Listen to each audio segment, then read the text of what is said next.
आणि एक कळलं की आपलं अन्न हेच आपलं औषध आहे किंवा अहम ब्रह्मास्मी, जे मी आहे तेच ब्रह्म आहे किंवा जे पिंडी ते ब्रह्मांड आहे, जे पिंडामध्ये आहे ते ब्रह्मांडामध्ये. तर ऍग्रिकल्चर म्हणजे काय, असं कल्चर ज्याच्यासोबत मी ऍग्री केलंय ते ऍग्रिकल्चर. तर भारत मला वाटतं असा एकमेव देश आहे त्याच्या 365 दिवस काही ना काहीतरी सण असतो. बरं, गणपतीची मूर्ती किती असावी? धर्मशास्त्रानुसार नुसती अंगठ्या एवढी असावी. ती कुठली असावी? तर माझ्या शेतातल्या मातीच्या मूर्तींची असावी. आणि आपल्या भारतात 1,50,000 जाती होत्या तांदळाच्या, ज्या आता कमीत कमी 5-6 हजारावरती आल्या, जे इतका महत्वाचा आहे तांदूळ, मग त्याला निग्लेक्ट केलं पाहिजे. कशामध्ये काही मिक्स करून खायचं, म्हणजे चिकनला दही लावणं, हे मॅरिनेशन केलं जातं. ते महाराष्ट्रात तुम्ही अजून 50 वर्षापूर्वीच्या रेसिपी काढा, कुठल्याही बाईने सांगितलेलं नाही की चिकनला तुम्ही मॅरिनेट करा. हे आत्ता फॅड आलं. तुम्हाला पैसे आत्ता द्यायचे का डॉक्टरांना द्यायचे ते तुमचं तुम्ही ठरवा, आम्ही लोकांना सांगतो. आणि आम्ही म्हणतो सेंद्रिय खाणारे, नैसर्गिक खाणारी लोक त्यांचं नशीब असतं. रिजनल, सिजनल आणि ओरिजिनल विसरून गेलो.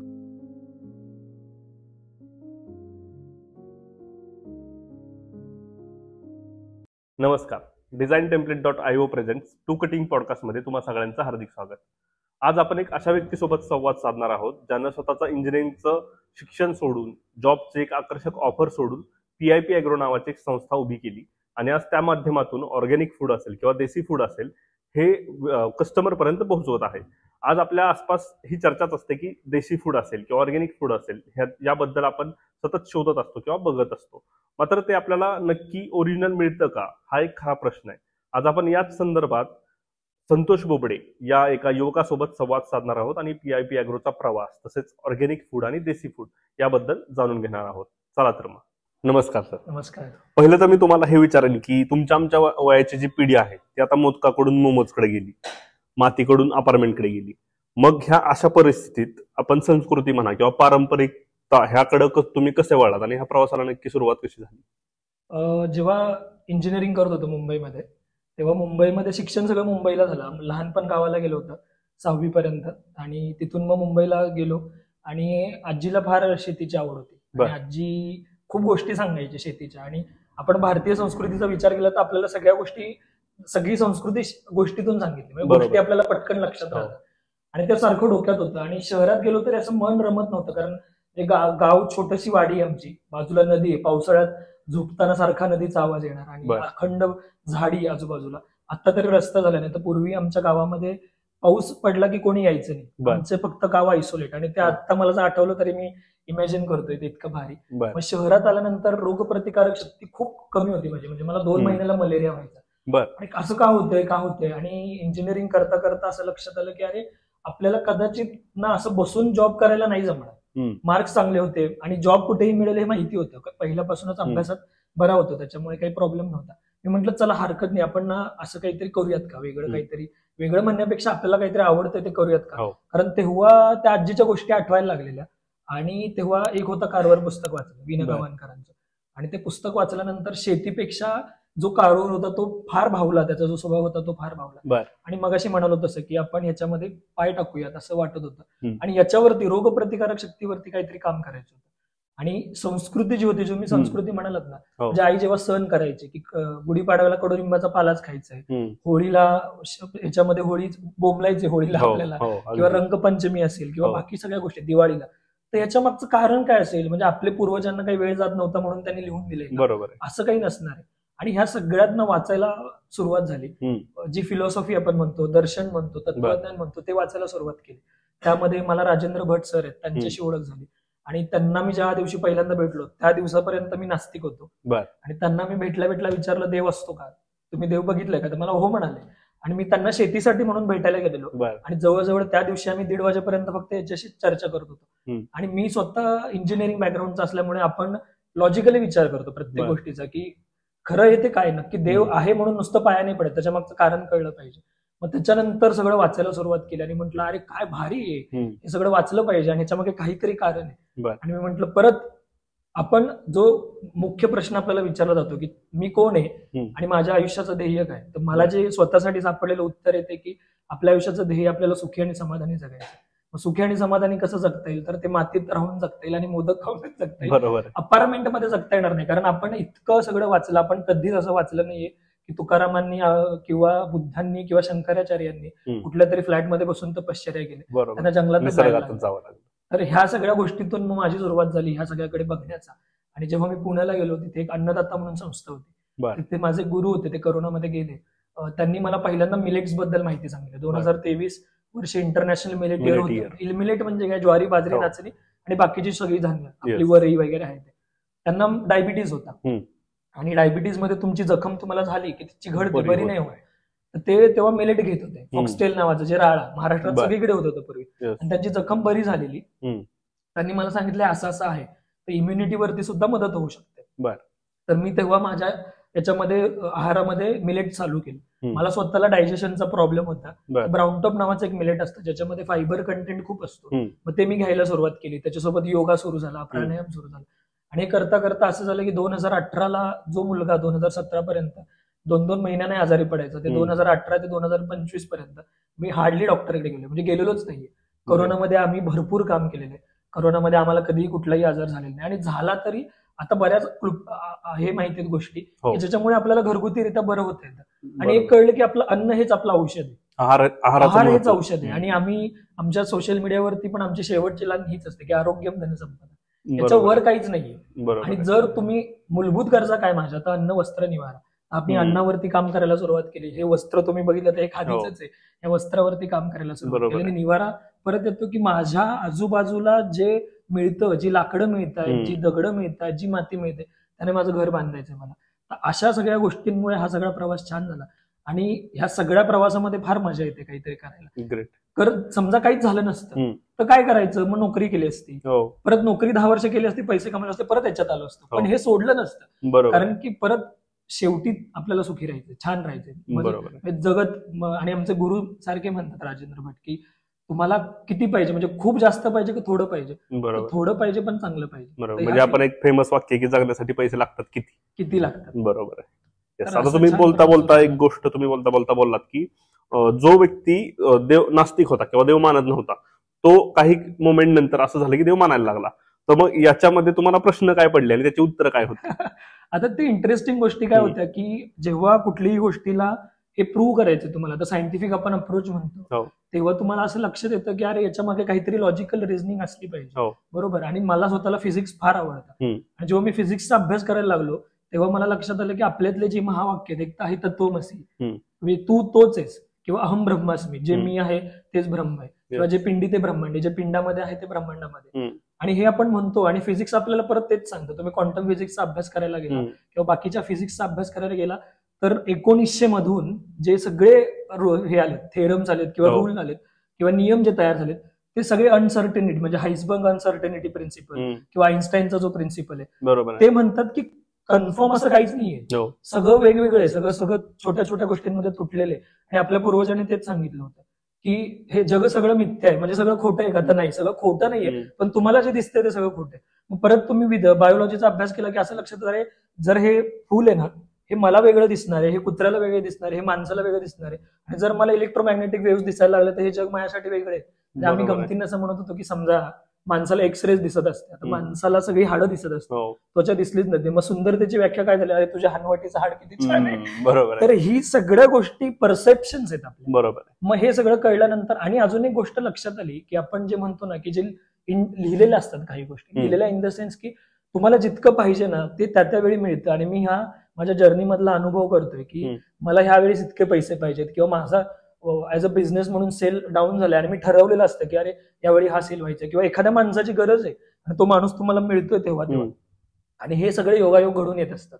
आणि हे योगायोग घडून आल्यानंतर तुम्हाला लक्षात येतं की अरे हा, मग हे काहीतरी आहे. हम्म. मग देव एका कुठली शक्ती आहे, तर मला असं वाटतं आहे कुठली तरी शक्ती आहे, हे सगळं ते मॅनेज करते, हम्म. आणि आपण त्याच्यामध्ये आपलं काम करत राहायचं. बरोबर आहे. परत ह्याच्यामध्ये की तुम्ही सगळ्या गोष्टी करू शकता, तुम्हाला खूप फेमस व्हायचंय, हम्म. तुम्ही सगळं करू शकता, मेहनत, चिकाटी, सगळं, पण शेवटी एक गोष्ट येते नशीब, त्याच्यावर हम्म. तुम्ही करू शकत नाही. आणि मला असं वाटतं की मला काही गोष्टी खूप इझिली मिळत गेल्या, हम्म. कारण की परत माझा कुठेतरी तो नशिबाचा भाग होता. बरोबर. किंवा मेहनत आहेच, मेहनत कोणालाच सुटलेली नाही, पण बरोबर. नशिबाचा जो भाग असतो ना, आणि त्या सगळ्यानंतर कळत गेलं की आहे काहीतरी आहे जे आपल्याला फार फॅसिनेटिंग करते. बरोबर. आणि परत तुम्ही फिजिक्स आणि आपले जे काही नियम आहेत ना त्याला एकसाथ जोडायचा प्रयत्न केला ना तर खूप खूप अलाइनमेंट मिळते, आणि तुम्हाला कळतं की अरे आहे काहीतरी. बरोबर. आणि अजून एक याच्यामध्ये एक सांगायचं होतं की एक डबल स्लिट एक्सपेरिमेंट झाला, तुम्ही बर. बघा सगळ्यांनी, खूप फॅसिनेटिंग आहे की डबल स्लिट एक्सपेरिमेंट मधला छोटासा एक आहे की जेव्हा एखादी बीम ऑफ लाईट जाते, पार्टिकल हम्म. एखाद्या याच्यावरती हिट बा- होतात, हम्म. तेव्हा ते पार्टिकल एक हिट झाला ना, जर त्याला कोणी बघत नाहीये बरं का, हम्म. तर ती ना वेव्ह फॉर्म मध्ये जाते. आणि जेव्हा कोणीतरी त्याला बघतंय तेव्हा पार्टिकल फॉर्म मध्ये येते. म्हणजे काय की जेव्हा मी तुम्हाला बघतोय तेव्हा हो. तुम्ही मला माणूस म्हणून का दिसताय, कारण मी तुम्हाला बघतोय. बरोबर. समजा मी इकडे बघितलं आणि तुम्हाला मी बघितलं नाही, तर कदाचित तुम्ही वेव्ह फॉर्म मध्ये आहे.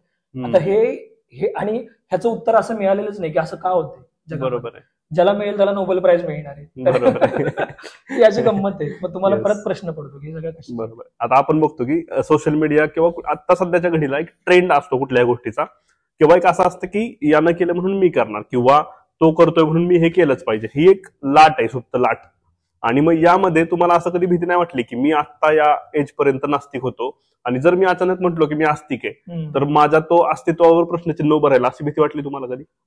नाही, अशी भीती नाही वाटली. कारण मी माझं स्वतःचं जे माझं व्यक्तिमत्व आहे हम्म. ते मी अशा प्रकारे विचार करतो की समजा एखाद्या गोष्टीवरती मी कालपर्यंत बिलीव्ह करत होतो, हम्म. विश्वास ठेवत होतो. जर उद्या येऊन मला कोणीतरी सांगितलं अरे नाही, तू हा जो विश्वास ठेवत होतास ना तो काही अर्थाने चुकीचा होता, आणि हे असं असे बघ, बरोबर वाटतंय का तुला, पटतंय का?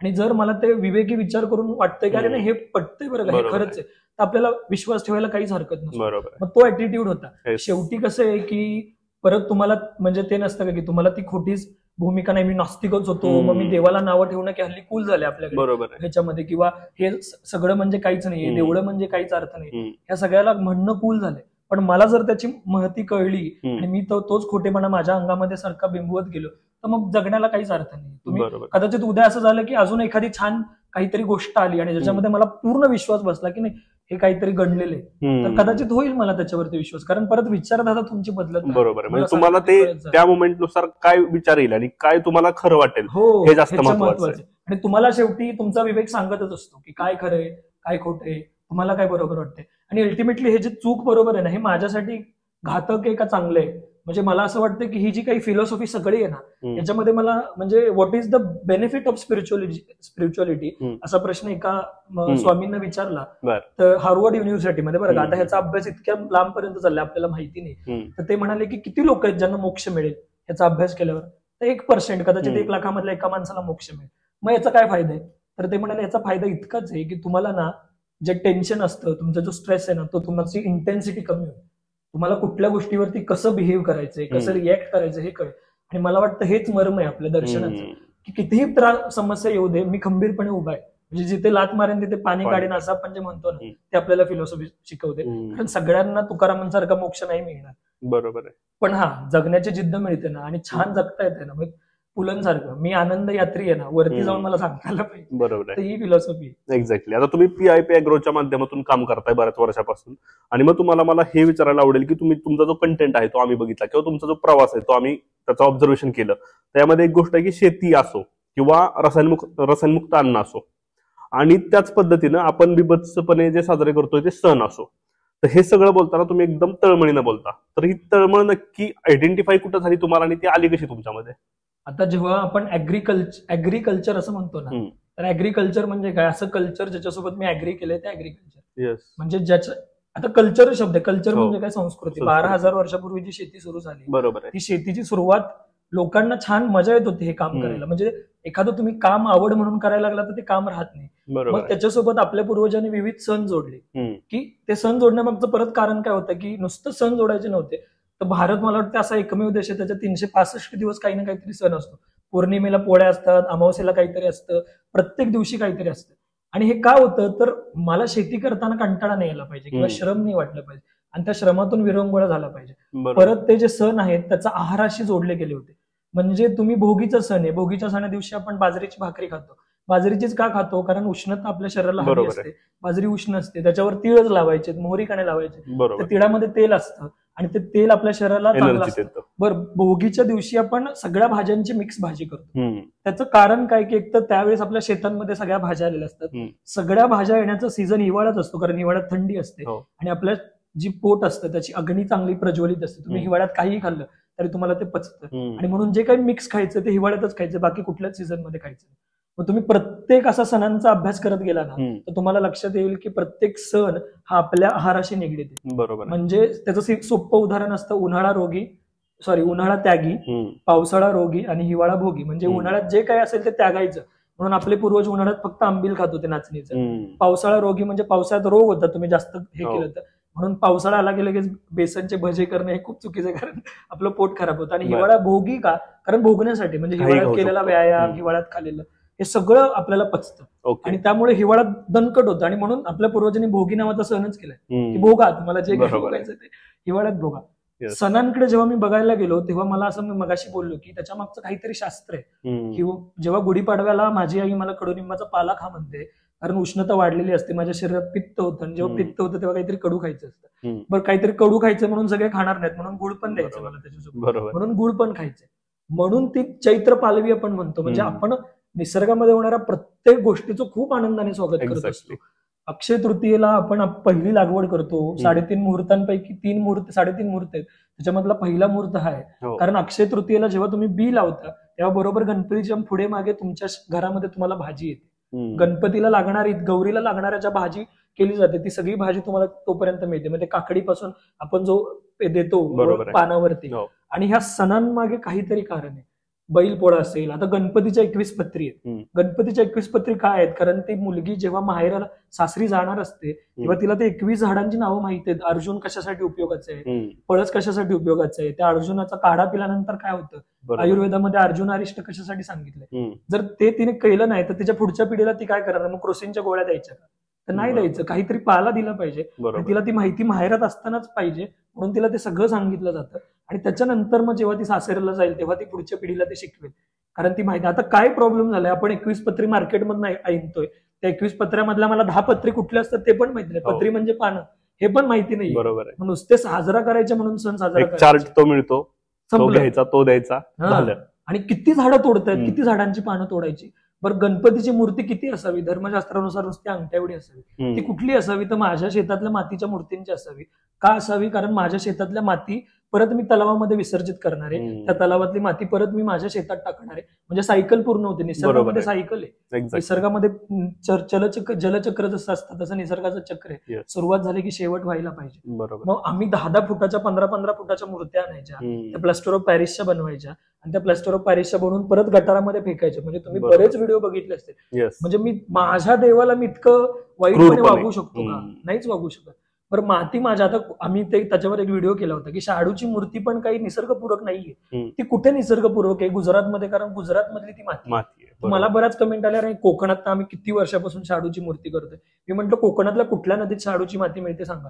आणि म्हणजे मला अजूनपर्यंत तरी उत्तर नाही मिळालं की कोकणातल्या कुठल्या नदीत शाडूची मूर्ती मिळते. बरोबर आहे. परत त्याचा सिग्निफिकन्स आहे की जे जीवामृत पाळेकर गुरुजी सांगतात हो. टाकायला, मी माझ्या गणपतीला, देवाला, मातीला ताकाने किंवा दह्याने अभिषेक करतो, मधाने अभिषेक करतो. जीवामृत काय आहे वेगळं? हेच आहे सगळं की मी कल्चर वाढवतो. कल्चर बरोबर. वाढवतो म्हणजे काय? मायक्रोब वाढवतोय, जे मायक्रो माझ्या शेतीला उपयोगाचं. येस. आणि माझ्या पूर्वजांनी काय सांगितलं? जास्त डोकं वापरू नका, आम्ही जे सांगतोय ते करा, कारण आम्ही हे लिहून ठेवलेलं आहे. आणि याचं महत्वाचं कारण काय माहितीये का?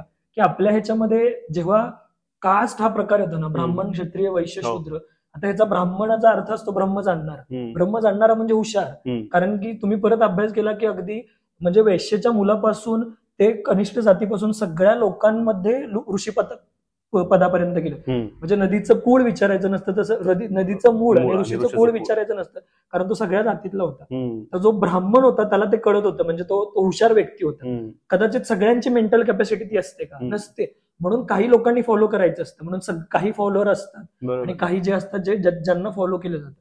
म्हणून ह्यांनी सगळ्यांनी ते आखलं आणि बाकीच्यांनी ते फॉलो करायचं. हम्म. आणि अजून एक मला गंमत वाटते, जे आपली आई म्हणते ना की शास्त्रात लिहिले ते करायचे, हम्म.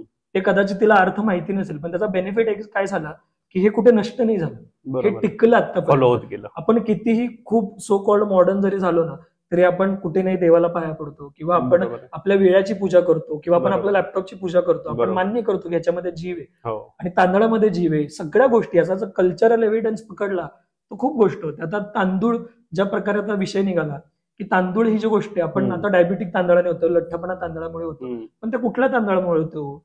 तर जे आता नवीन वाण आले त्याच्यामुळे. बरोबर आहे. कशामुळे होतो? तर तांदूळ मी कसा शिजवतो. माझी आई, सगळ्यांच्या आया तांदळातली पेज टाकत होत्या. हो. तांदळातली पेज कोणाला दिली जायची की जो आजारी आहे. आजारी आहे त्याला. बाकीच्यांनी पेज खायचीच नाही. आणि तांदूळ हा इतका महत्वाचा आहे, म्हणजे अक्षदा होतात, लग्न पडतं तेव्हा तांदूळ असतो, हो. जेव्हा आपली प्रेत यात्रा निघते तेव्हा मुरमुरे असतात, ते तांदळाचे असतात. आपल्या आईची ओटी भरते आपला जन्म होण्याच्या अगोदर, तो बरोबर. तांदूळ असतो. आणि नंतर आपण जन्म होतो आपला, हम्म. तेव्हा 6 महिन्याचं बाळ होतो तेव्हा त्याला पहिल्यांदा पेजच पिली जाते. आणि आपल्या भारतात 1,50,000 जाती होत्या तांदळाच्या, ज्या आता कमीत कमी 5-6 हजारावरती आल्यात. म्हणजे इतका महत्वाचा आहे तांदूळ, मग त्याला निग्लेक्ट केलं पाहिजे. अशी सगळी संस्कृती आहे. आणि हे जे विभत्सरपणे व्हायला लागलं सगळं, डीजे वाजायला लागला, सगळ्या गोष्टी वाजायला लागल्या, व्हायला पाहिजे ना, धागड धिंगाणं व्हायला पाहिजे. मग तो डीजेचा का ढोल ताशाचा, तर ह्याच्यामध्ये फरक आहे. कारण ऐकायला मला किती छान वाटतं, किती हे वाटतं. गणपतीला म्हणजे जी ही आपली सरस्वती, तिच्या हातात गिटार आहे का वीणा आहे? बरोबर. तर ती वीणा कशासाठी? वीणा ऐकायला खूप छान वाटतं. तर ह्या सगळ्या गोष्टींमुळे मला वाटलं नाही अरे काहीतरी घडतंय. आणि परत हे सगळं शेतीशी निगडीत आहे. आणि जर ह्याच्या मागचा मला अर्थच माहिती नाही, तर मग मी शिकून हे करून जर मी म्हणतो प्रत्येक गोष्टीमध्ये आमचा सायंटिफिक अप्रोच असतो आमच्या पिढीचा, मग हा सायंटिफिक अप्रोच सण साजरा करताना का नाहीये? ठेवा ना सायंटिफिक अप्रोच, त्याच्या मागचा शहाणपण शोधा, दुर्वा का वापरायचा, हे सगळं शहाणपण शोधा. मग आम्ही विचार केला नाही यार ह्याच्या मागचा सांगण्याचा प्रयत्न करूया. काही वेळेस आम्हाला असं वाटतं कदाचित ते ओव्हर एक्झर्टेड होतं की आमच्या सगळ्या पूर्वजांनी केलेलं ते सगळं छान होतं. कदाचित तसं नाहीये. जे चांगलं आहे ते आपण ठेवूयात, जे चांगलं नाही ते काढून टाकूया. बरोबर. पण चांगलं आहे ते पुढे तर नेऊयात. बरोबर. त्यामुळेच आज हिंदू समाज आपण म्हणतो की राजाराम मोहन रॉय झालं किंवा महात्मा फुले झालं किंवा बाबासाहेब आंबेडकर झालं, त्यांच्यामुळे आज आपण एक प्रगतशील समाजापर्यंत पोहोचलेलो आहोत.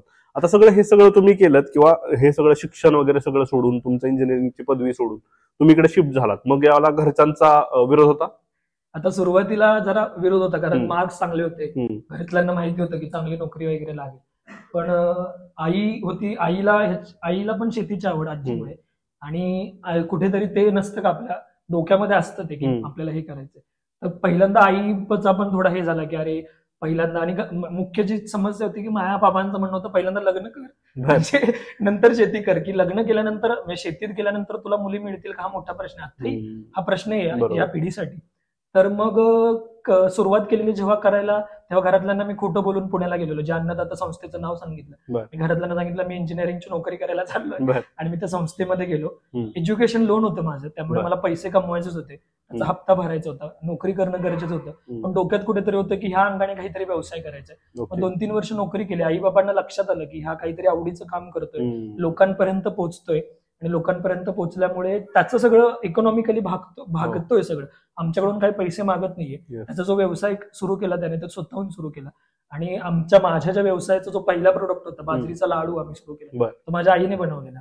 आणि तो आईने बनवल्यानंतर ते सगळं सुरू झालं. आता गंमत अशी झाली की माझी आई सगळे जे वैद्य आहेत, म्हणजे सुविनय दामले असतील, सगळे जे फेमस वैद्य आहेत, म्हणजे जे युट्यूबर आहेत, त्या सगळ्यांचे व्हिडिओ बघते, त्या सगळ्यांना फॉलो करते. ज्ञानेश्वरी वाचायला सुरुवात केली तिने, आणि जे काही आपला आहार विहार कसा असला पाहिजे या सगळ्याचा अभ्यास करते. आणि माझ्या बरोबर जे मी काही करतोय त्याच्यात तिला फार मोलाचा वाटा असतो.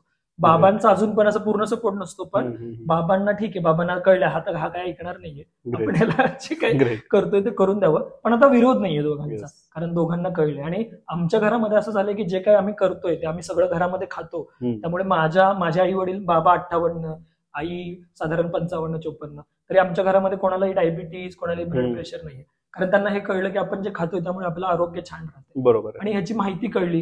आणि अजून एक मी काय केलं की नवीन, म्हणजे मुलांना मी हे सांगू इच्छितो की जे काही आपण करतोय ना, त्याच्यामध्ये आपल्या आई बाबांना सहभागी करायचं असेल तर सोपा मार्ग असतो. आपण जे काही करतो तिकडे आई बाबांना घेऊन जायचं. म्हणजे आम्ही जे काही इव्हेंट करतो, मी माझ्या भट सरांकडे जातो, तिथे सगळीकडे आई बाबांना घेऊन गेलो. आणि त्याच्यानंतर त्यांना कळतं की अरे आपल्या पोराला कुठेतरी ओळखतात बरं का, रिस्पेक्ट आहे त्याची, 4 लोक ओळखतात. आता आम्ही कळसुबाईचा एक इव्हेंट केला होता मागे, तर तिथे सगळी लोक आली होती. सगळी लोक असे म्हणत, अहो सर मी तुम्हाला भेटायला आलो, इतक्या लांबून तुम्हालाच भेटायला आलोय.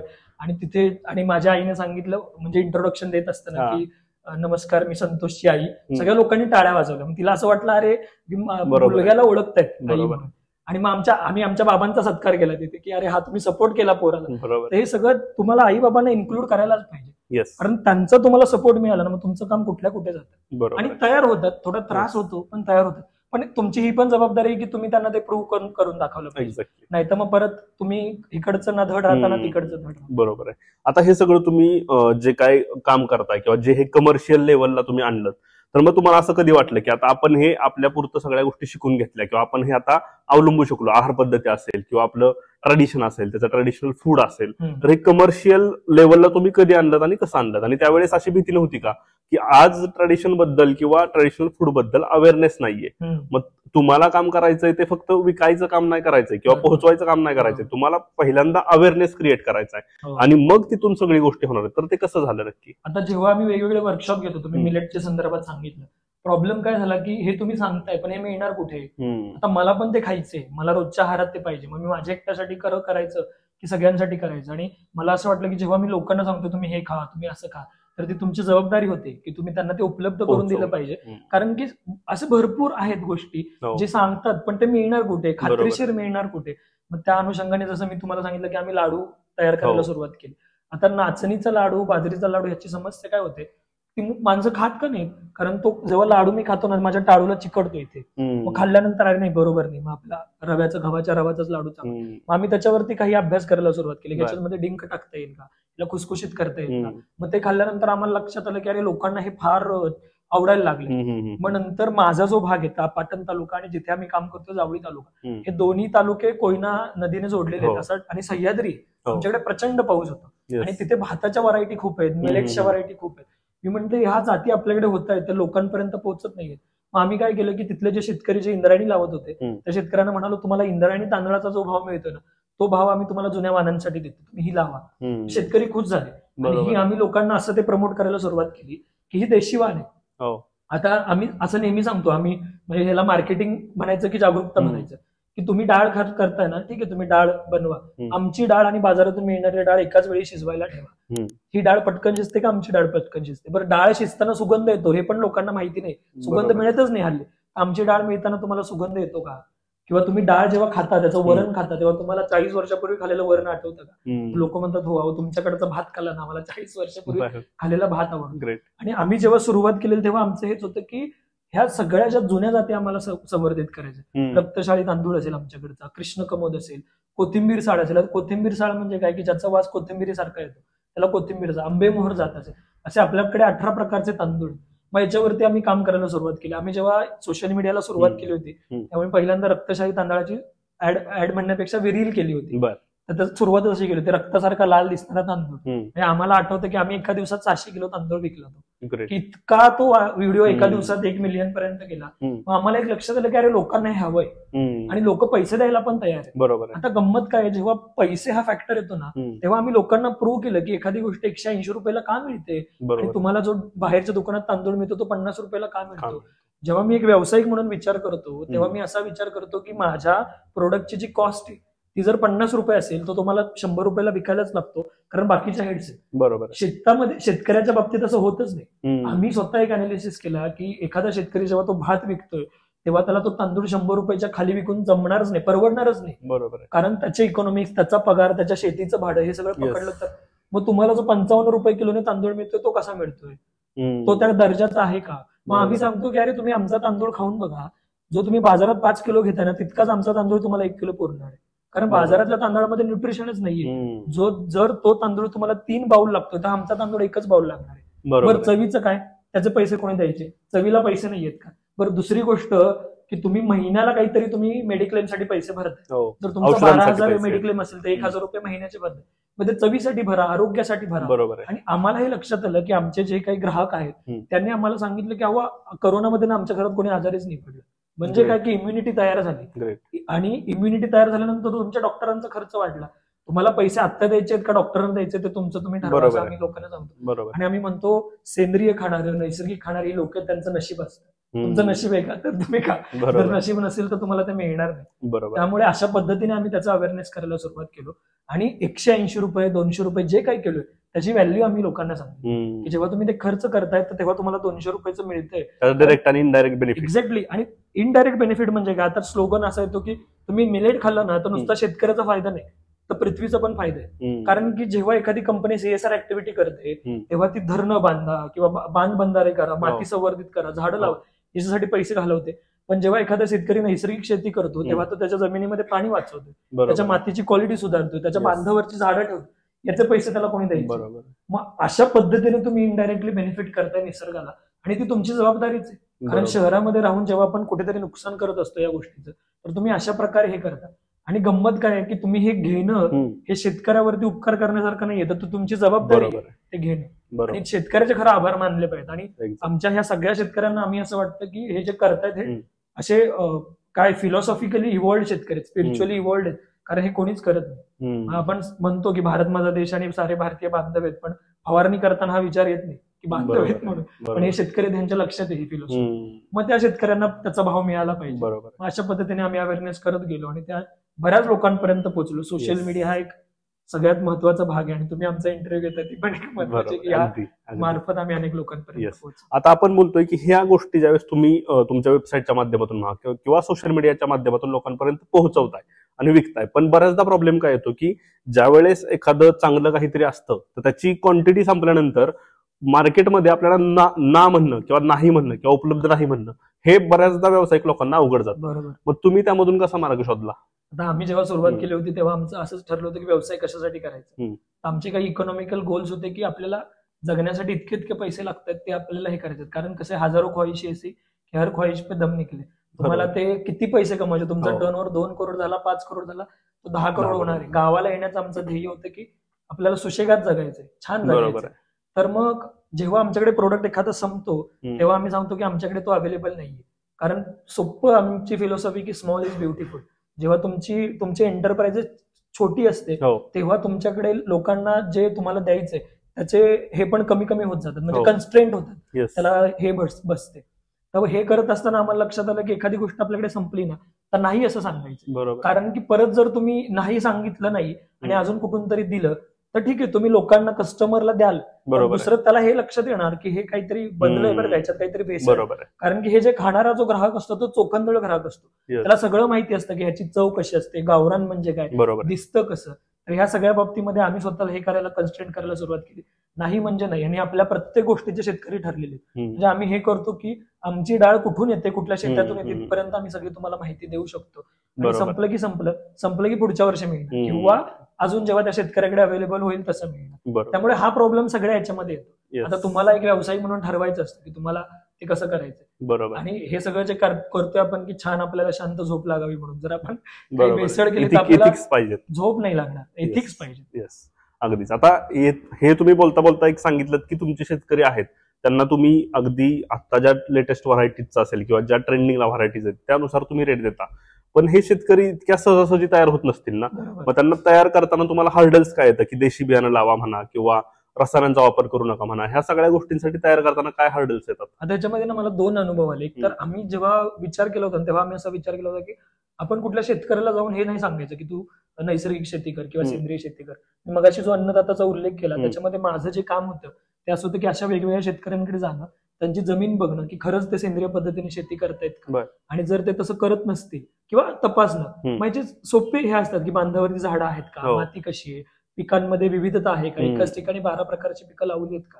आणि जे सगळे शेतकरी असतात ना त्यांचा जो आयुष्याकडे बघण्याचा हेतू असतो तो खूप क्लिअर असतो. परत ते जे समाधानाचं जगणं म्हणतो. मग ह्या बाबतीत ह्या वेळेस मला खूप शेतकरी मिळाले महाराष्ट्रात, वेगवेगळ्या ठिकाणी काम करणारे शेतकरी. ते खूप पूर्वीपासूनच हे सगळं करत होते आणि ते स्वतःच्या घरच्यासाठी देशी बियाणं लावत होते. त्यांनी ते बियाणं सांभाळून ठेवलं होतं. फक्त त्यांना त्या लोकांपर्यंत पोहोचण्याची गरज होती. त्यांना मार्केट, कारण कसं असतं की मॅन्युफॅक्चरिंग करणारा जो असतो तो काही प्रत्येक ठिकाणी जाऊन 1-1 किलो डाळ देऊ शकत नाही. त्याला रिटेलरचा कोणाचा तरी पाठिंबा हवाच असतो.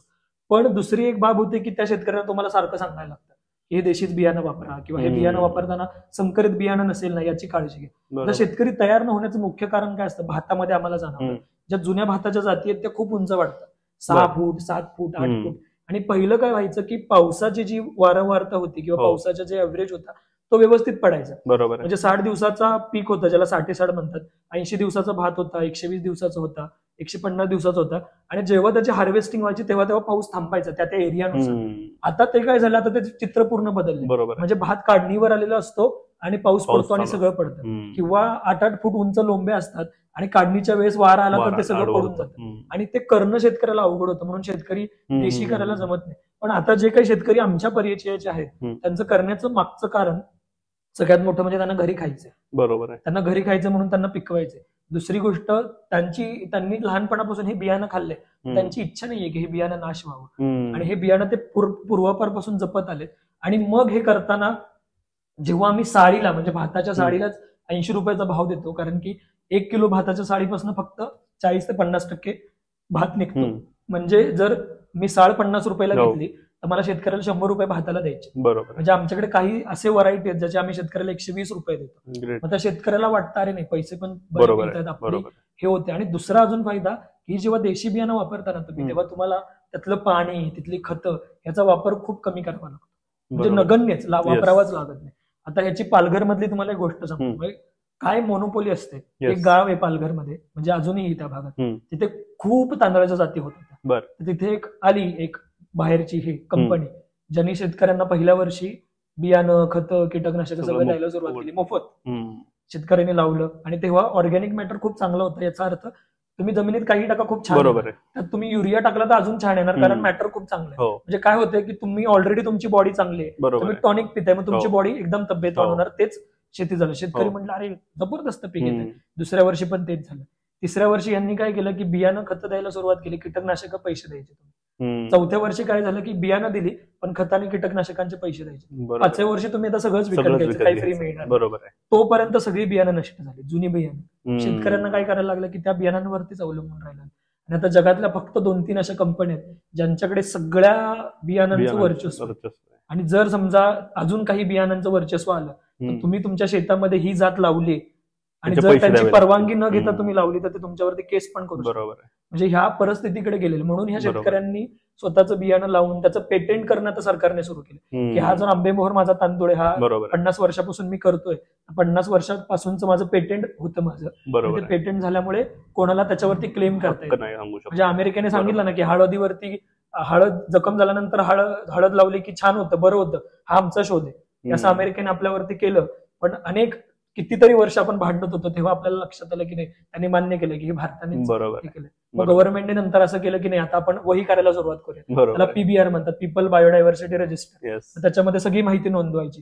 केस गळायला लागले तर ह्या झाडाचा पाला लावला की बरं होतं. मग बाहेरची कंपनी म्हणाली नाही हे आमचं आहे, नाही हे बघा आमच्याकडे लिहिलेले आहे, कोणीतरी सांगितलेले. मग त्या कंपनीला, त्या शेतकऱ्याला किंवा तो जो वैध आहे त्याला पैसे द्यायला लागणार की नाही तुम्ही हे वापरू शकत नाही, आमच्या माणसाने शोधलेले. तर ते आता कुठे आपल्या सरकारला आणि सगळ्यांना ती जाग यायला लागली. बरोबर आहे. अगदीच उशिरा आली पण आली.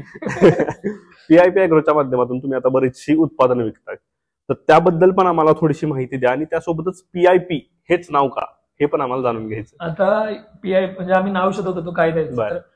हा जो काय आमचा प्रवास चाललाय तो सगळा आतापासून मुळापर्यंत चाललाय. वर्तमानात जे काही आपलं चाललंय, परत आपल्याला भूतकाळाकडे जायचं. भूतकाळाकडे म्हणजे आपल्या संस्कृतीकडे जायचं.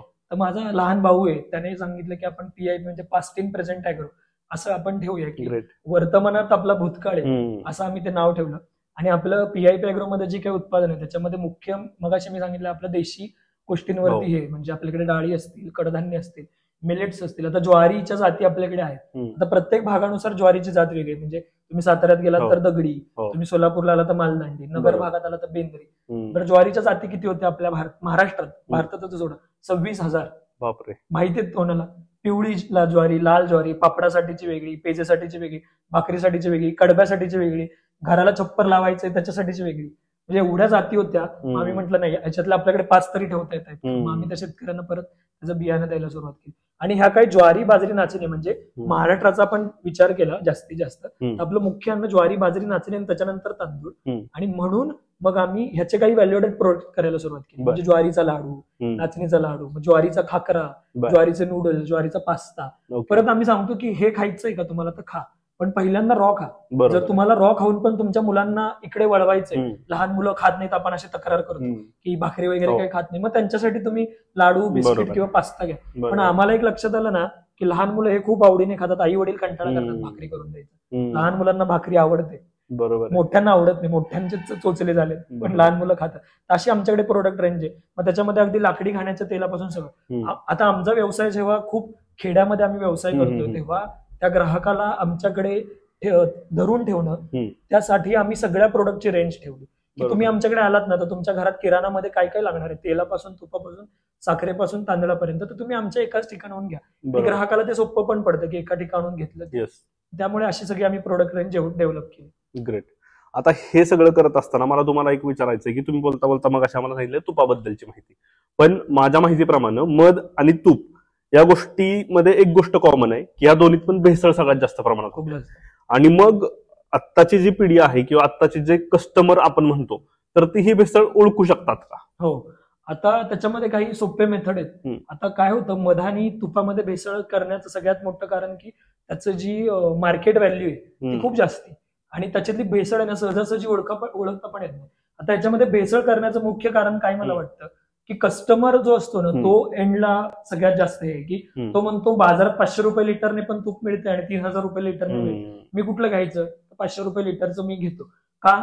तर मला स्वस्त पडते. मग कंपनी म्हणते, मग कंपनीची चुरच लागते की अजून स्वस्त कोण बनवणार, तर मी बनवणार. मग जेव्हा ते जितकं स्वस्त बनत जातं त्याच्यामध्ये तितकी भेसळ केली जाते. आणि गंमत म्हणजे दुर्दैव आहे आपलं की आपलं गव्हर्नमेंट म्हणजे फूड जी अथॉरिटी त्यांनीच सांगितलंय की तुम्ही खाद्यतेलामध्ये इतक्या टक्के पाम ऑइल मिक्स करू शकता. म्हणजे तेच तुम्हाला सांगतायत हे प्रमोट केलं. आता मधामध्ये जी मुख्य भेसळ होते ती असते कॉर्न सिरपची. ती कॉर्न सिरपची भेसळ म्हणजे त्यात गोडवा आणण्यासाठी. आता त्याच्यामध्ये ना अडल्ट्रेशन ओळखताना 2-3 सोप्या पद्धती ज्या तुम्ही घरच्या घरी बघू शकता, पण त्या पण आता तितक्या फायदेशीर का नाही ते पण मी सांगतो. पहिली पद्धत म्हणजे की मध जे असतं ते तुम्ही एका पाण्याच्या भांड्यामध्ये घ्या, ते होतं त्याच्यामध्ये जे खाली तळापर्यंत जातं त्याच्यामध्ये भेसळ नाहीये कारण त्याची डेन्सिटी जास्त असते, पोलनची डेन्सिटी असते. आणि जेव्हा तुम्ही ते भेसळ असलेलं मध जर पाण्यात टाकलं तर ते वरच्यावर राहते, हे होत नाही. दुसरी त्यांनी एक टेस्ट अशी सांगितली की मधाला तुम्ही टिश्यू पेपर लावा, तो जाळण्याचा प्रयत्न करा. जे चांगलं मध असतं, प्युअर मध असतं ते जळतं, जे साधं मध असतं म्हणजे जे अनप्युअर मध असतं ते जळत नाही.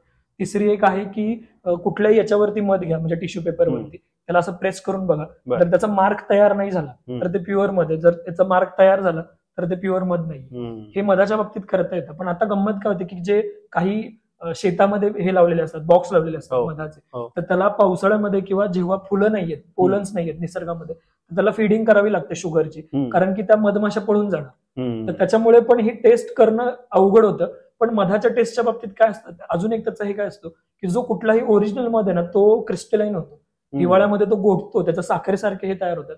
आणि जो अनप्युअर मध असतो तो क्रिस्टलाईन होत नाही. शिवाय चवीमध्ये पण फरक पडतो. तुम्ही आपण सगळ्यांनीच आपलं पोळं खाल्लेलं असतं लहानपणी, तर त्याला एक ना वेगळी टेस्ट असते त्या पोळ्याच्या मधाला. तर तुम्हाला ते जेवढे ब्रँडेड प्रोडक्ट आहेत त्यांच्या कुठल्याच मधामध्ये ते मिळत नाही. आणि भारत सरकार असं म्हणतं की 77% मध ब्रँडेड कंपन्यांचं नकली तरी सर्रास विकलं जातं. त्याची गंमत, अमेरिकाला चायना मध सप्लाय करत होती, इतक्या मोठ्या प्रमाणात मध चायनामधून जात होतं. अमेरिकेला वाटलं अरे काहीतरी गंमत, एवढं मध कसं काय ते. त्यांनी त्याचा रिपोर्ट काढायला सुरुवात केली. त्यांना लक्षात आलं की याच्यात कॉर्न सिरप आहे. त्यांनी सगळ्या मधावरती बॅन आणला. पण नुसतं मध बंद करून लोकांचं गरज कुठून भागवायची, त्यांनी काय केलं की दुसऱ्या देशाकडून मध हे करायला सुरुवात केली. आता त्या मध सुरुवात केली घ्यायला, पण गंमत काय आलं की त्या देशांना जो मध सप्लाय करणार होता तो चायनाच होता. म्हणजे चायनातून त्या देशात, त्या देशातून अमेरिकेत. म्हणजे शेवटी काय खातोय आपण, कॉर्न सिरपच खातो. तुपाचं पण तसंच आहे, तुपामध्ये पण भेसळ. आता जे देशी गाईचं आपण तूप म्हणतो ना त्याच्यामध्ये भेसळ ओळखून येणं प्रॉब्लेम काय, कारण दोन्हीमध्ये फॅट जो कंटेंट असतो तो अगदी कमी असतो. पण आम्ही जो सोप्पा पर्याय सांगतो, एक तर देशी गाईचं जे तूप असतं ते तुम्ही, याचं मधाचं याचं उलट आहे की ते तरंगतं तूप पाण्यावरती आणि हे तरंगत नाही. याच्यामध्ये फॅट खूप कमी असतं, त्यामुळे तुम्ही जर तूप हातावर घेतलं तर ते हातातून असं घरघरतं. आणि आम्ही सगळ्यात जो सोप्पा उपाय सांगतो की काही नाही, जे देशी गाईचं तूप तुम्ही आणलंय, तुम्हाला असं वाटतंय कधीही सर्दी झाली तर थोडं कोमट करायचं, नाकाच्या दोन्ही थेंबात टाकायचं, सकाळपर्यंत तुमची सर्दी गेली की ओरिजिनल तूप आहे. जेव्हा तुम्ही जेवताना ते खाताय तेव्हा तुमचं पोट 100% साफ होणार. आपल्या आता सगळ्यांच्या समस्येत की आमचं पोटच साफ होत नाही. मग हे सगळे फायदे आहेत ज्याच्यामुळे तुम्हाला लक्षात येतं की देशी गाईचं तूप आहे का आणि मध आहे का. बरोबर, भेसळ तर होतच राहणार आहे. अगदी. आता ह्या ऑर्गॅनिकच्या नावाखाली, जसं आपण मध आणि तुपाबद्दल बोलतोय, तर ह्या ऑर्गॅनिकच्या नावाखाली पण आता मोठमोठे स्टोअर्स लोक काढतात किंवा मोठमोठ्या वेबसाईट्स काढतात किंवा त्याचं मार्केटिंग करून ते लोकांवर असं बिंबवतात की तुम्ही हे ऑर्गॅनिक घेताय म्हणजे तुम्ही हे ऍक्च्युअल ऑर्गॅनिकच खाताय. पण हे असं नाहीये. मग ते याची फसवणूक वाढली. यामुळे झालं काय की जो खरंच ऑर्गॅनिक विकतोय त्याच्यावर सुद्धा क्वेश्चन मार्क यायला लागलं. त्याचा फटका तुम्हाला बसला? तसा आम्हाला फार फटका नाही बसला. परत आम्ही सांगितलं की आमचे जे कन्झ्युमर आहेत ते निश कन्झ्युमर आहेत, की आम्ही लोकांना असं सांगतो की तुम्हाला जेव्हा खात्री मिळत नाहीये तेव्हा ही डाळ कुठल्या शेतकऱ्याच्या शेतात नाही येते हे आम्ही तुम्हाला सांगू शकतो. आणि बऱ्याच ग्राहकांनी असं केलं आपल्या की ते आपल्या सोबत शेतकऱ्यांकडे आले, ते शेतकऱ्यांना भेटले, त्यांच्याशी बोलले. दुसरी गोष्ट की आम्ही म्हणून जेव्हा PIP ऍग्रो म्हणून आम्ही बघतो तेव्हा आम्ही म्हणतो तुम्ही हे बियाणं बघा. हे बियाणं बघितल्या तुम्हाला फरक कळेल डोळ्याने. म्हणजे बाजारात मिळणारा जो मूग आहे, आपण उदाहरण घेतलं, ते खूप चमकदार मूग असतो. देशी मूग तुम्ही बघितला तो चमकदार नसतो, त्याचा रंग हिरवा पण नसतो, रंग पोपटी असतो. मग ह्या फरकावरून तुम्हाला लक्षात येतं. किंवा तांदळाचा सुवास येतोय का, किंवा तांदळाचा ग्रेन आहे. तर आमच्याकडे जेरेसा नावाचा तांदूळ आहे, तो तुम्ही एवढा टाकला तर त्याचा कितीतरी पट फुलतो, आपण म्हणतो ना भात फुलतो, तर तो बाजारात होणाऱ्या कुठल्या तांदळाचा भात फुलत नाही. आणि आमचं मार्केट हे निश असल्यामुळे आम्हाला तसा काही फटका बसला नाही. क्वेरीज 100% येतात की हे खरंच ऑर्गॅनिक आहे का, हे खरंच सेंद्रिय आहे का, आम्ही ते कसं ओळखायचं. आम्ही एवढंच म्हणतो की खाऊन बघा, तुम्हाला खाऊन फरक कळतोय का. आणि बऱ्यापैकी म्हणजे 99% ग्राहकांना तो फरक कळतो. खाल्ल्यानंतर त्यांना चवीत फरक कळतो. 40 वर्षापूर्वी आम्ही खाल्लेलं आहे. म्हणजे आमच्या एक आजी आहेत पुण्यातल्या, त्यांना डायबिटीज होता, म्हणजे अजूनही आहे. तर त्यांच्या सकाळी 5 आणि संध्याकाळी 5 गोळ्या चालू होत्या डायबिटीजच्या. 10 गोळ्या, त्यांचं वय 85. तर त्यांचा आहार एकदम संतुलित. त्यांनी मिलेट खायला सुरुवात केली आपल्याकडून घेऊन. आणि मिलेट खाल्ल्यानंतर आणि त्यांचं जेवण प्रॉपर म्हणजे योगा प्राणायाम सगळं, आणि ते खाल्ल्यानंतर साधारण 3 महिन्यामध्ये त्यांच्या डायबिटीजच्या गोळ्या 5 वरून 1 वर आली. म्हणजे 10 गोळ्या 2 झाल्या. डॉक्टर शॉक झाले की तुमचा एवढा कसा काय फरक पडला. म्हणजे आहारामुळे इतका फरक पडू शकतो. बरोबर. मी स्वतः त्याचं उदाहरण आहे. त्यामुळे ह्या लोकांना त्याचा फरक जाणवत राहतो. आणि शेवटी जे चव ओळखणारे असतात ना, चवीचं खाणारे असतात ना, त्यांना हे कळतं. बरोबर. आणि कितीही त्याच्यावरती लेबल लावले, आमचं हे आहे, सर्टिफाईड आहे, माझं ते सर्टिफाईड आहे, तरी पण त्याच्या आतमध्ये काय, ते ग्राहक म्हणून मी बघणं फार गरजेचं आहे. बरोबर आहे. आता तुम्ही सर सर्टिफिकेशन बद्दल बोललात, तर आमच्या तर दर्शकांना तुम्ही हे पण सांगा की सर्टिफिकेशन मिळणं हे आजच्या बाजारात किती सोपं आहे आणि ऑर्गॅनिक खरंच उत्पादित करून विकणं हे किती अवघड आहे.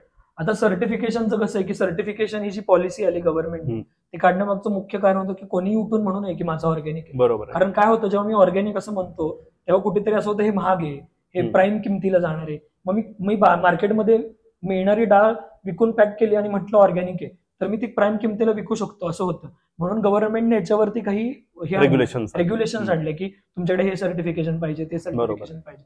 जेव्हा तुम्ही ऑर्गॅनिक असं म्हणता तेव्हा तुमच्याकडे आता एनपीओपीचं सर्टिफिकेट पाहिजे.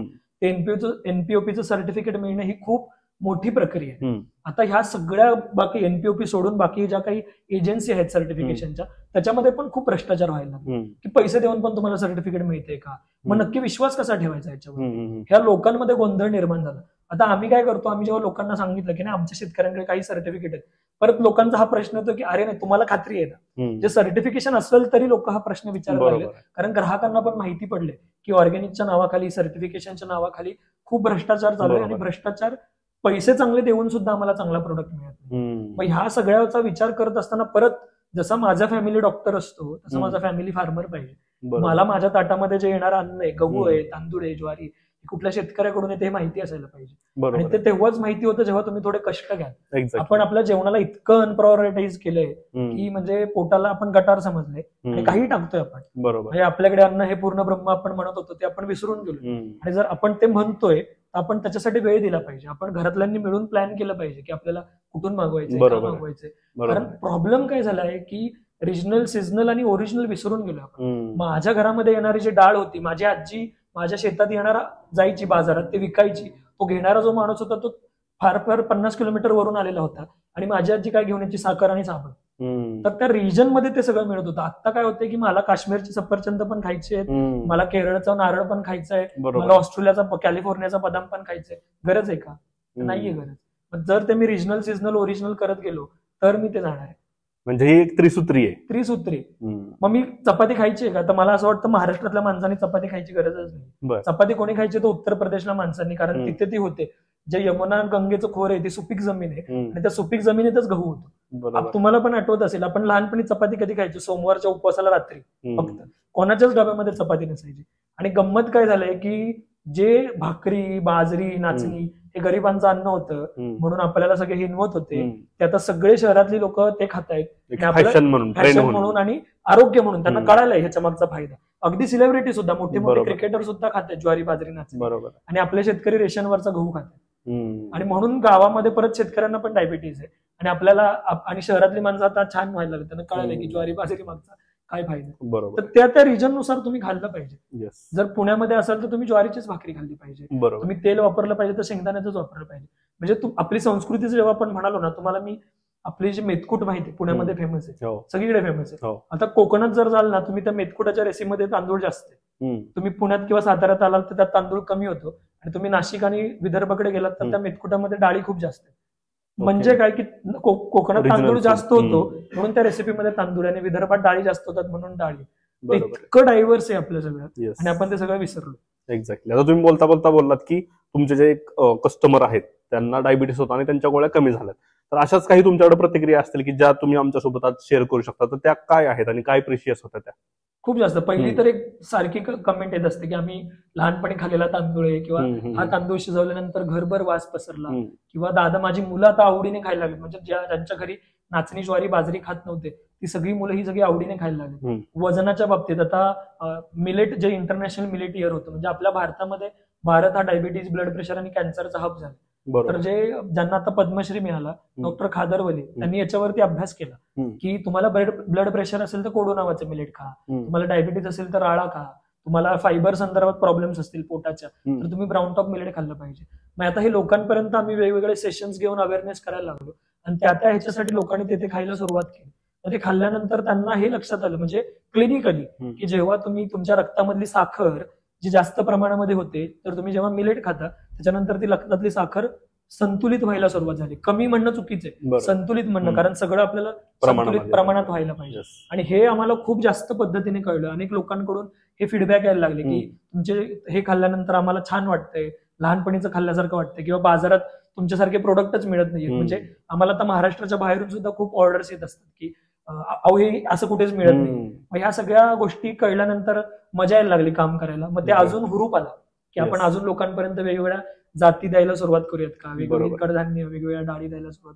म्हणजे बघा ना, आता कडधान्याच्या काही रेसिपी आहेत. म्हणजे साताऱ्यामध्ये टिकरीची फोडणी, टिकरीची फोडणी म्हणजे काही एक प्रकारचा दगड असतो, त्याच्यावर लसूण ठेचला जातो आणि त्या दगडाला त्या आमटीमध्ये टाकलं जातं, त्याने विशिष्ट प्रकारचं चव येतो. माझी आजी जेव्हा उडदाचा आपण घुट करतो, किंवा आपल्या याच्यामध्ये हिवाळ्यामध्ये सगळीकडे उडीद खाल्ला जातो, आणि आयुर्वेदामध्ये पण सांगितले की आयुर्वेदामध्ये सगळ्यात स्ट्रेंथ देणारा धान्य कुठलं असेल तर ते उडीद आहे, कडधान्य. तर पूर्वी सगळीकडे हिवाळ्यामध्ये आपण उडीद करायचो. माझी आजी जो बोल्ट असतो आपला, किंवा पूर्वी बोल्ट नसल्यापेक्षा आपल्याकडे लोखंडाची भांडी वापरायची, जर जी आपण उलादनं म्हणतो, तर ते याच्यामध्ये अंगारे असतात जे चुलीमध्ये असतात, त्याच्यावर चांगलं तापवायचं आणि त्याची परत त्याला फोडणी द्यायची, म्हणजे तुमच्याकडे आयर्न डेफिशियन्सी येणार नाही. तर अशा सगळ्या गोष्टी होत्या, पूर्वापार रेसिपी होत्या. आणि त्या रेसिपी नुसतं चांगलं आलं म्हणून चांगलं नाही, बरोबर, की ते कसं खायचं. आता गंमत काय, आता तुम्ही युट्यूबवर किंवा इंस्टाग्रामवर बघाल, एवढा गोंधळ झालाय, कशामध्येही काही मिक्स करून खायचं. म्हणजे चिकनला दही लावणं, हे मॅरिनेशन केलं जातं. ते महाराष्ट्रात तुम्ही अजून 50 वर्षापूर्वीच्या रेसिपी काढा, कुठल्याही बाईने सांगितलेलं नाही की चिकनला तुम्ही मॅरिनेट करा. हे आत्ता फॅड आलं. ते कुठे करायचं, ते पश्चिम बंगालमध्ये करतात, कारण त्यांची गरज आहे ते करणं, त्यांची तिथून डेफिशियन्सी निघून जाते. महाराष्ट्रात गरज नाही, किंवा सगळं मिक्स करा. आपली आता हॉटेलमध्ये मिळणारी कुठली रेसिपी कांदा टोमॅटो शिवाय कम्प्लीटच होत नाही, पण आपल्या किती रेसिपीमध्ये कांदा टाकलाच जायचा, खूप कमी. पण हे सगळं आपण विसरलोय. आता पुण्यात नव्याने आपल्याला शिकायला लागलं, म्हणजे आजीच्या बाजूला बसून बघायला लागणार आहे की आजी काय करत होती, कसा हे करत होती, फोडणी कशी देत होती. बरोबर. तर हा जो सगळा गोंधळ झालाय तो आपल्याला हेच करावं लागणार आहे, म्हणजे सॉर्ट करावाच लागणार आहे. कारण नाही तर पुढची पिढी तुम्हाला विचारणार आहे की तुम्ही आमच्यासाठी काय ठेवलं. गाडी बंगला सगळं ठीक आहे, पण आपण म्हणतो आरोग्य नाही ठेवलं. आपण म्हणतो ना की मी लहानपणी ह्या नदीत पोहलो होतो, ह्या झाडावर चढलो होतो. मग आपली मुलं विचारणारच होतं आपल्याला की ते झाड कुठे, ती नदी कुठे. गाडी बंगला ठीक आहे, ते ठीकच आहे, तुम्ही ठेवले, पण बाकीचं का नाही ठेवलं. माझे गुरु राजेंद्र भट म्हणतात की आपण आपली पिढी, म्हणजे जी आपले आई वडील आणि आपली पिढी यांनी पृथ्वीवरचं त्यांच्या हक्काचं सगळं पाणी घेतलंय, आणि पुढच्या पिढींच्या हक्काचं पण पाणी काढतायत. कारण 800 फूट आम्हाला बोर खोडायला लागते, म्हणजे किती वर्षाचं पाणी मी संपवतो. बरोबर. आणि म्हणजे तो नसतो, आपला भस्म्या झालाय. बरं, कशासाठी चाललंय, का चाललंय, कशासाठी पळतोय, काही माहिती, नुसतं पळायचंय. आणि कुठे पळायचंय माहिती, ते थांबलं पाहिजे, आणि त्याच्यातच शांती. परत सगळ्या फिलॉसॉफी तिथेच सांगतात. बरोबर आहे, एका जागेवर बसा. एक्झॅक्टली. आम्ही आमच्याकडे ज्यावेळेस कृषी क्षेत्रातील कुणीही गेस्ट आले, आम्ही एक त्यांना प्रश्न विचारतो, तो म्हणजे कृषी क्षेत्रात काम करणारा व्यक्ती आणि लग्न. तर ह्या गोष्टीबद्दल तुम्ही काय सांगाल? आता हा मोठा ज्वलंत प्रश्न आहे की गंमत काय होते की पहिली गोष्ट, मुलींना असं काय वाटतं की शेतकऱ्याशी लग्न नाही करायचं. त्याचं पहिलं, माझं पण लग्न नाही झालेलं, तर लग्न शेतकऱ्यासोबत का करायचं नाही याचं पहिलं कारण की शेतीला प्रतिष्ठा नाही. पूर्वी शेतीला प्रतिष्ठा होती, म्हणजे उत्तम शेती, दुय्यम व्यापार आणि कनिष्ठ नोकरी असं होतं. आता उलट झालं, उत्तम नोकरी. आणि दुसरं काय की शहरामध्ये जेव्हा मी कुठल्या तरी सोसायटी मध्ये बसून कॉफीचा मग घेतो आणि ते पितो, आणि त्याचं जेव्हा शूट होऊन इंस्टाग्रामवर येतं तेव्हा ते खूप छान वाटतं, की काहीतरी छान प्रतिष्ठा आहे. पण तोच जेव्हा एखादा शेतकरी काहीतरी धोती घालून किंवा हे करून शेतात काम करत असेल तर त्याला प्रतिष्ठा येत नाही, कारण परत ते आउटडेटेड झाले. अरे हे म्हणजे काय ना, चीप आहे, चीप आहे. एक्झॅक्टली, बरोबर शब्द तुम्ही वापरला की हे चीप आहे. पण तेच शहरातली माणसं मड थेरपी करायला पाय मातीत घालतात. किंवा जपानमध्ये तुम्हाला जर बरं व्हायचं असेल तर तुम्हाला फॉरेस्ट बाथ घ्यायला सांगितलं जातं. म्हणजे गंमत काय, आमचे गुरु सांगतात की म्हणजे समजा माझा पाटण तालुका आहे, तर तर पाटण तालुक्यातल्या मुलाला साताऱ्याला यायचंय, साताऱ्यातल्या मुलाला पुण्यात जायचंय, जायचंय. पुण्यातल्या मुलाला मुंबईमध्ये यायचंय, मुंबईतला मुंबईतल्या मुलाला आमचा- अमेरिकेत जायचंय आणि अमेरिकेतला एखादा माणूस परत सह्याद्रीमध्ये येऊन तपश्चर्या करतो. म्हणजे हे गंमत आहे. म्हणजे तुम्हाला तुमच्याकडे जे काय आहे ते कळत नाही. बरोबर. परत मुलांना मी प्रामुख्याने हे सांगतो की लग्न ह्या विषयामध्ये की जेव्हा तुम्ही शेती म्हणून बघताय, तर शेती म्हणून जेव्हा बघताय तेव्हा तुम्ही तुमच्या आरोग्याचा, तुम्हाला छान जगायचे म्हणून विचार करताय. मी साधं त्याचं गणित सांगतो की समजा एखाद्या मुलाला गावाला राहतोय, त्याला 15,000 पगार आहे, तोच मुलगा शहरात राहतोय, त्याला 50,000 पगार आहे. तर 15,000 आणि 50,000चं कंपॅरिझन केलं जातं. पण मी गावाला राहून जेव्हा मी धान्य खातोय त्याची व्हॅल्यू काय, मी शुद्ध हवा घेतोय त्याची व्हॅल्यू काय, मी शुद्ध पाणी पितोय त्याची किंमत काय, आणि ह्या सगळ्याला सोडून मला रात्रीची छान झोप लागते त्याचं काय. जर ह्याची मी व्हॅल्युएशन पकडलं तर कदाचित मी महिन्याला 1 लाख रुपये कमवतोय आणि तो शहरातला मुलगा 50,000 कमवतोय, प्लस त्याच्यावर 1 लाखाचं स्ट्रेस आणि वरून डायबिटीस आणि हार्टचे प्रॉब्लेम. म्हणजे ते चुकीचं आहे का, म्हणजे शहरात राहणं चुकीचं आहे का, तर बिलकुल नाहीये. मी असं नाही म्हणत चुकीचं आहे, पण प्रॉब्लेम काय माहितीये का की शहरात राहणं खूप प्रतिष्ठेचं आणि गावाला राहणं खूप चीप आहे ना, हे जे दाखवलं जातं. आणि शहरातला माणूस गावाला आल्यानंतर अंगठ्या घालतो, गाड्याने येतो, आणि गावातल्या माणसाला हे भूषवण्याचा प्रयत्न करतो की नाही आम्ही काहीतरी जगतोय ते फार छान आहे आणि तुम्ही जे जगताय ते काहीतरी आउटडेटेड आहे. म्हणून मी मुलांना सांगतो की ज्यांना गावाला मुंबईला जायचंय त्यांनी शहरात जा, त्यांनी ज्यांना पुण्याला जायचंय त्यांनी जा. पण एखादा मुलगी तुम्हाला म्हणते की नाही आता मला लग्न जर तुला माझ्याशी करायचं असेल तर तुला शहरात यायलाच लागेल, तर मला त्या मुलाला असं सांगायला वाटतं की ऍट व्हॉट कॉस्ट तू हे करतोयस. की ठीक आहे तू तिच्याशी लग्न करशील, हे होईल, पण तुझा जीव नाही राहणार. बरोबर. म्हणजे एक शेर आहे छान की तन्हाई से दूर जाने के लिए मोहब्बत कर बेटे और मोहब्बत भी ऐसी मिलेगी और तना करगी. बरोबर. तुम्हाला काय म्हणजे ठीक आहे तुम्हाला एकटं वाटते, आता वय झाले लग्न करायचे, उद्या मुलगी नाही मिळणार आहे, पण ऍट व्हॉट कॉस्ट. जर उद्या लग्न जाऊन पण तुला चांगलं जगता नाही आलं तर काय करणार. बरोबर. आणि परत हाच प्रश्न येतो की माझं काय, स्वचं काय. ठीक आहे ना, काय होईल, म्हणजे मला असं वाटतं आता हा माझा विचार आहे, कदाचित सगळ्यांना जमेल की नाही माहिती नाही, पण मला जशी हवी गावाला राहणारी, माझ्या विचारांमध्ये काही म्हणजे कदाचित 100% जमणार नाही, 60% जमू शकतं का, तर 60% जमणारी मुलगी असेल तर काही गोष्टींमध्ये आपल्याला कॉम्प्रोमाइज करता येतो. पण सगळ्याच गोष्टींमध्ये उद्या मुंबईला राहायला जायचंय हा विचारच करता येत नाही. आणि मुलांनी याच्यावरती खूप चांगला विचार करायचा. म्हणजे अल्टिमेटली काय होईल, जास्तीत जास्त तुम्हाला एकटं राहायला लागेल. तर ह्याच्यावर संदीप खरेची कविता आहे की एवढंच ना एकटंच जगू, तुम्ही कदाचित ऐकली असेल तर. ती कविता अशी आहे की त्याच्यात 2 ओळी खूप छान आहेत, म्हणजे मला भारी वाटतात की मुलांनी ऐका जेव्हा हा प्रश्न येतो की का एकटं राहायचं, की एवढंच ना एकटंच जगू, आलात तर आलात तुमचेच पाय, गेलात तर गेलात कोणाला काय, तुमचेच हात तुमचेच पाय, स्वतःसोबत होऊन जाऊ. आणि त्यातली एक शेवटची ओळ आहे की काय मातीच बरी मातीच खरी, मातीत माती मिसळून जाऊ. तर शेतकऱ्यांसाठी हे की मातीच बरी, तुम्ही तिला कन्व्हिन्स करा ना, तिला हे सांगा की गावाला राहणं का चांगलं आहे. आणि अजून एक सगळ्यात महत्वाचं पड, आता 2025 आहे, 2030-35 पर्यंत कुठलीच शहरं राहण्याच्या लायकीची राहणार. बरोबर. बरं तुम्ही म्हणजे शहरं म्हणजे पैसे देऊन आणि खूप काम करून अशुद्ध हवा, अशुद्ध पाणी, अशुद्ध अन्न घेण्याची जागा. बरोबर. जर तुम्ही तिला कन्व्हिन्स केलं तर ती कदाचित तयार होईल. आणि मुलींना पण माझं यामार्फत हेच सांगणं असतं की तुम्ही आत्ताचा विचार करू नका, तुम्ही अजून पुढच्या 5 वर्षाचा विचार करा. जेव्हा मी आई म्हणून विचार करते तेव्हा मी असा विचार करेन का की माझ्या मुलाला अशुद्ध हवा मिळायला पाहिजे, माझ्या मुलाला अशुद्ध पाणी मिळायला पाहिजे. जर हा विचार करून जर प्रत्येकाने हे केला तर तो प्रॉब्लेम सॉल्व्ह आणि ते होणार. तुमच्या प्रारब्धामध्ये लिहिलं असेल ना तुम्हाला मुलगी भेटणार तर भेटणार.